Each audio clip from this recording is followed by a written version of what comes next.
آپ سماعت کر لیں، کسی کے اوپر الزام نہیں ہے، یہ حقیقت ہے۔ امام اعظم کا تو قول ہے لو لکس سنتان، امام اعظم کا تو قول ہے لو لکس سنتان اہلک النعمان، اگر یہاں اس نے امام اعظم ابو حنیفہ رحمۃ اللہ علیہ کے فرمان جو تھا آپ کا لو لس سنتان لہلک النعمان، تو اس نے اس کو عربی گرامر کے لحاظ سے اتنا غلط پڑھ دیا کہ جس کی کوئی توجیہ ہو ہی نہیں سکتی، اور دعوے جو ہے بڑے کر رہے ہیں کہ ہم بڑے اہل علم ہیں اور ہمارے قائد بہت بڑے ہیں، تو جو کچھ قائد سے سیکھا ہے وہ تم آگے لوگوں کو بھی سکھا رہے ہو، اور پتہ نہیں تمہیں کیا چیز دے کر برگلایا گیا ہے، اور تم اس طریقے سے غلط عبارتیں پڑھ کے لوگوں کو گمراہ کر رہے ہو۔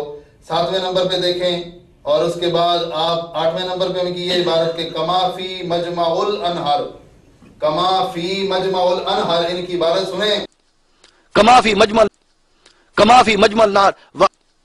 کما فی مجمع الانہر، کما فی مجمع الانہر، ان کی عبارت سنیں۔ فی حرف جارہ ہے، بچہ جانتا ہے، طالب علم دین کے وارث جانتے ہیں کہ فی جارہ ہے، اس کے بعد آنے والا حرف مجرور ہوتا ہے، تو جس کو پتہ ہی نہ ہو کہ جر کیا ہوتی ہے، حرف جارہ کیا ہوتا ہے، وہ آج جلالی صاحب کے مقابلے میں آ کے بیٹھا ہے، اور پتہ نہیں اس نے کیا کچھ لیا ہوا ہے اور کیا مقصد ہے اس کا، وہ ہمیں تو بات سمجھ نہیں آ رہی کہ کم از کم اپنے پاس کوئی علمی شخصیت تھی، کوئی قابل شخصیت تھی جس کو 2 عربی کے لفظ تو صحیح پڑھنے آتے ہوتے، جس کو جار مجرور کا پتہ ہوتا، پھر ایسے بندے کو لاتے تو ہم کہتے کہ واقعی انہوں نے کوئی کام کیا ہے۔ انہوں نے تو کوئی اتنا جو ہے جو پرلے درجے کا عربی عبارت سے ناواقف تھا اور پرلے درجے کا جاہل آدمی تھا، اس کو لا کر بٹھا دیا ہے، اور جلالی صاحب سے اس کا جو ہے تقابل کر رہے ہیں۔ اب آگے دیکھیں، 9ویں نمبر پر اس نے لفظ بولا ہے استغفار، اختلاف ہو وہاں توبہ و استغفار کا حکم، اختلاف ہو وہاں توبہ و استغفار کا حکم، اختلاف ہو وہاں توبہ و استغفار، حالانکہ اس کو اتنا بھی پتہ نہیں ہے، صرف کی یہ کتاب جو پڑھا ہوتا نا کوئی چھوٹی موٹی، تو اس میں اس کو پتہ ہوتا کہ یہ مصدر ہے باب استفعال کی، تو یہ مصدر جو ہے اس کا وزن استفعال کے وزن پہ استغفار ہوتا ہے، استغفار نہیں ہوتا۔ اتنی صحیح غلطی جو بچہ جس کو صحیح پڑھتا ہے تم اس کو غلط پڑھ رہے ہو۔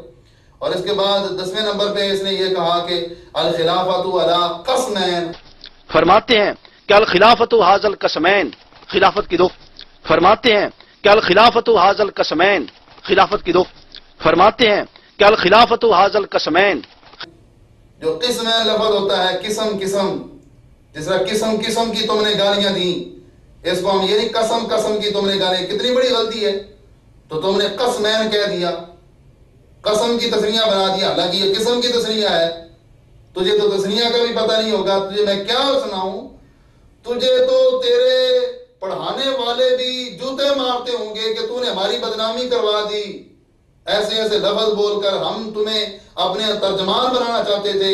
ترجمانی ہمیشہ وہی بندہ کرتا ہے کہ جو صلاحیت رکھتا ہو، تو یہ ترجمان ایسا بنا کے انہوں نے اپنا جو ہے سارا کچھ واضح کر دیا کہ ان کے اندر کیا کچھ ہے اور کہ کتنی یہ صلاحیت رکھنے والے لوگ ہیں۔ 11ویں نمبر پہ یہ کہا کہ جمع بعد العارفین، 11ویں نمبر پہ یہ کہا کہ جمع بعض العارفین بین الحدیث المشعرۃ والمسرح، جمع بعض العارفین بین الحدیث المشعرۃ والمسرح، جمع بعض العارفین بین الحدیث المشعرۃ والمسرح، جمع بعض العارفین، حالانکہ لفظ جامع یجمع یہ ماضی کا صیغہ ہے، اور بعض العارفین یہ اس کا فاعل ہے، اور اس نے اتنی بڑی صحیح غلطی کر دی۔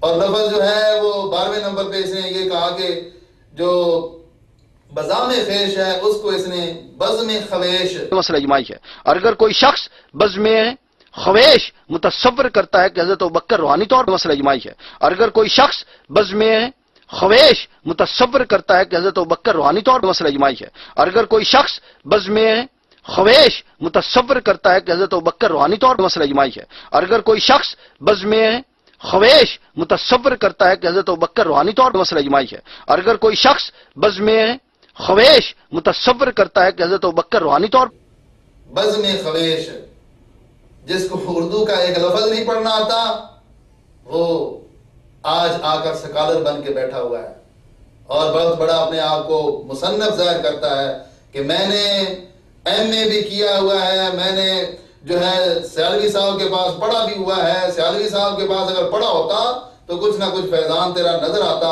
اگر سیالوی صاحب نے تیرے نام نہاد شیخ منہاج پر کفر کا فتویٰ لگایا ہے تو کم از کم تیری رائے اپنے استاد کی رائے کے ساتھ متفق ہوتی، یا کم از کم جو ہے تو ان کو اس حد تک تو مانتا کہ وہ اپنی جگہ پہ بالکل صحیح کہہ رہے ہیں، اگرچہ ان کی فکر کے ساتھ تو متفق نہ ہوتا، لیکن اتنا تو کم از کم تیرے کے اندر یہ وفاداری ہونی چاہیے تھی کہ تو اپنے استاد کو غلط نہ کہتا۔ تو جو ظاہر ہے اپنے استاد کو غلط کہتا اس کے اندر علم کہاں سے آ سکتا ہے؟ اس کے اندر یہی جہالت ہوگی۔ علم تو آتا ہے ادب سے، جو اپنے اساتذہ کے خلاف بکواس کرے وہ علم کی کس چیز سے واقف ہوگا؟ وہ بالکل جو ہے اس بارے میں جھوٹا ہے اور اساتذہ کا بے ادب اور گستاخ ہے، اس کو کبھی بھی علم نہیں آ سکتا۔ منیر کہہ رہا ہے، اور 13ویں نمبر پہ اس نے حضرت علی رضی اللہ تعالیٰ کی محبت میں جو اس نے لفظ بولا تو آگے کہا کرتے ہیں، غلو کرتے ہیں۔ نہیں نہ کرے، انہوں نے غلو حضرت علی کی محبت میں غلو کو، مطلب یہ اپنا مزاج ہوتا ہے نا، بعض کی طبیعت ہے کہ حضرت علی میں جتنا غلو کرو، جتنا آگے بڑھ جاؤ، سب جائز ہے، نہیں نہ کرے۔ انہوں نے غلو حضرت علی کی محبت میں غلو کو، مطلب یہ اپنا مزاج ہوتا ہے نا، بعض کی طبیعت ہے کہ حضرت علی میں جتنا غلو کرو، جتنا آگے بڑھ جاؤ، سب جائز ہے، غلو کرتے ہیں۔ اس کو یاد ہونا چاہیے کہ لفظ غلو ہوتا ہے، غلو غین کے اوپر پیش ہے، غلو لفظ ہوتا ہے تو اس کو یہ غلو پڑھ رہا ہے۔ اگر اس نے یہ ساری چیزیں سیکھنی ہے تو کم از کم کسی سنی عالم کے پاس جائے اور جا کر سیکھے، پھر اس کو پتا چلے گا کہ علم کیا ہوتا ہے، ورنہ خام خواہ وہ باتوں کو طول دیتے رہیں گے اور گالیاں کے سوا جو ہے ان کے کام ہی نہیں ہوگا۔ اس کے بعد آپ دیکھیں جس بندے نے اتنی ساری غلطیاں کی ہیں اس کا اپنے بارے میں دعویٰ کتنا بڑا ہے۔ وہ کہتا ہے کہ نام نہاد پاکستانی علماء جو اپنے آپ کو اہل علم کہتے ہیں لیکن وہ علم کی عین سے بھی واقف نہیں، جلالی ہے اس میں عرفان شاہ مشہدی ہے، باقاعدہ نام لے کر جلالی صاحب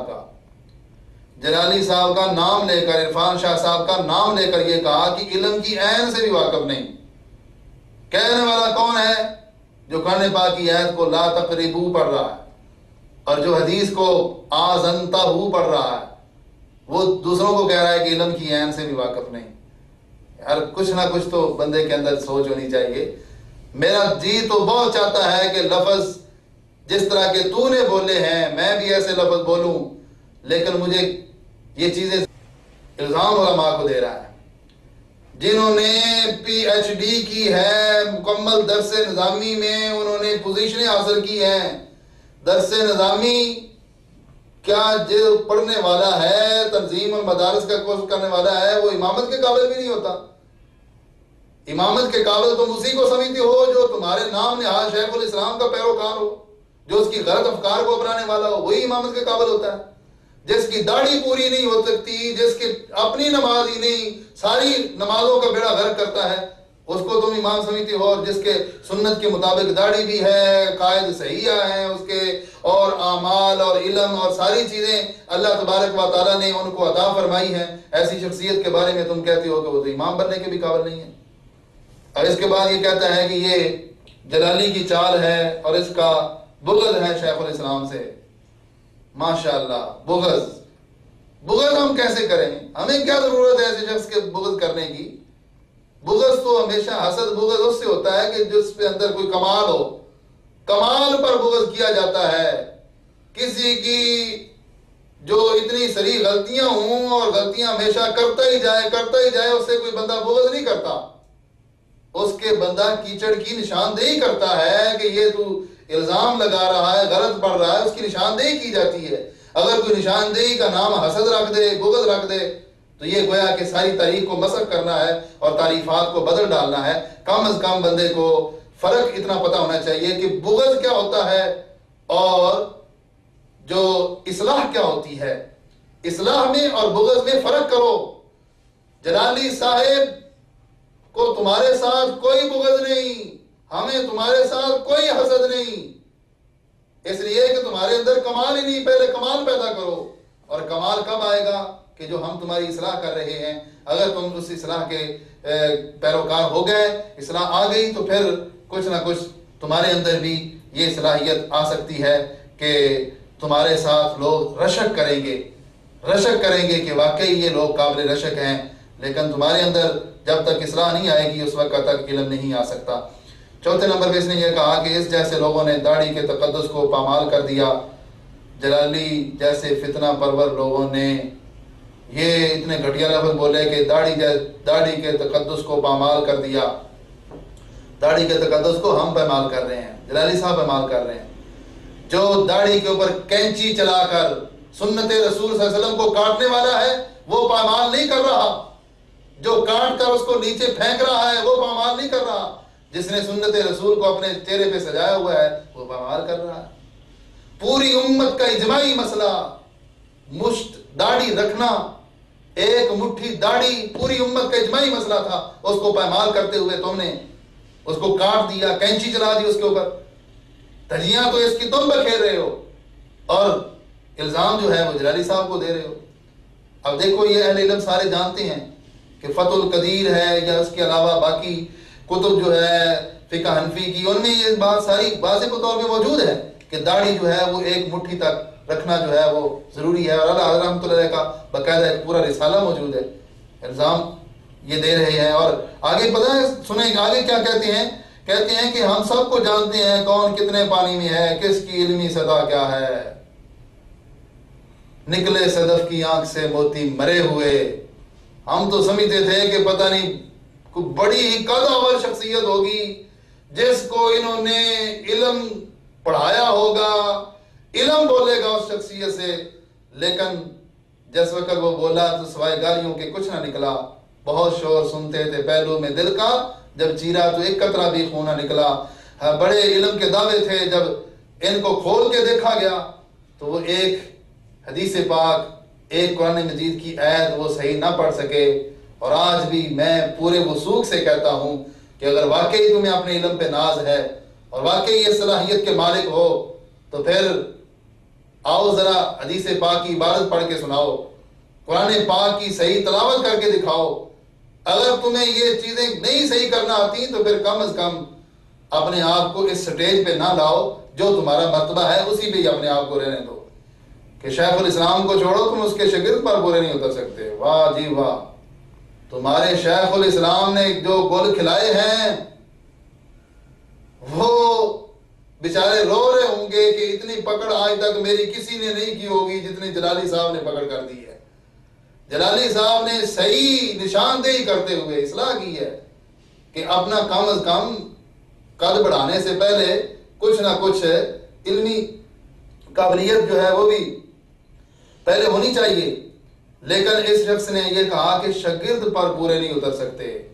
تیرے جیسے شاگرد جو ہیں ان کے ساتھ پورے نہیں اتر سکتے. گالیاں دینے میں کہہ رہا ہے کہ میرے ساتھ پورے نہیں اتر سکتے، کہ تو ایک منٹ میں کئی گالیاں نکال جائے گا، مخالف جو ہے اتنے نہیں نکال سکے گا. اس پر پورے نہیں اتر سکتے. یا کس چیز میں پورے نہیں اتر سکتے؟ کیا چیز تو پورا اتروانے کے لیے ہمیں تقابل دے رہا ہے؟ پہلے اس کا کوئی تعین تو کرنا. اگر ناموس رسالت کی بات ہے اس پہ کوئی پورا نہیں اتر سکتا، کوئی تمہارے ساتھ مقابلہ نہیں کر سکتا. میں جلالی صاحب کا ادنا سا شاگرد تجھے دعوت دیتا ہوں، بلکہ تیری پوری ذریت کو اور تیرے پورے جو ہے ٹولے کو میں دعوت دیتا ہوں کہ جس محاذ پر مرضی اس موضوع پر بات کر لے. تیری ہر بات کا جواب نہ دوں اور تیری بولتی بند نہ کر دوں تو مجھے جلالی صاحب کا شاگرد نہ کہنا.